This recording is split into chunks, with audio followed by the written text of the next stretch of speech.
சரி மம்மி, ரொம்ப டைம் ஆயிடுச்சு, பாத்திரம் நிறைய கிடக்குது காலையில இருந்து, நான் போய் கழுவுறேங்க.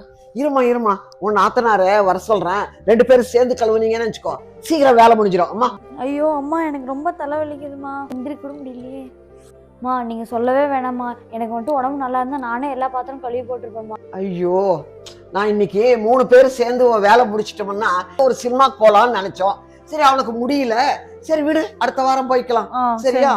அம்மா அம்மா, எதுக்குமா எனக்கோசம் நீங்க பிளான் எல்லாம் கேன்சல் பண்றீங்க? அதெல்லாம் பண்ணாதீங்கம்மா, நானே கஷ்டப்பட்டு போய் கழுவிக்கிறேன். அண்ணி என்ன படம் இருக்குன்னு பார்த்து அதுக்கு மட்டும் டிக்கெட் புக் பண்ணி வைங்க அண்ணி, நம்ம போலாம். சரிம்மா, நான் பார்த்து புக் பண்ணிடுறேன். many minutes later. அம்மா அண்ணி வாங்க, ரெடி. புரிஞ்சிச்சு, எனக்கு நல்லா புரிஞ்சிச்சு. என்கிட்ட வேலை வாங்கணும் தானே அப்படி நடிச்சிருக்கீங்க 2 பேரும். ஆனா மாமியார் மருமகள் விளையாட்டு என்னால தாங்க முடியல.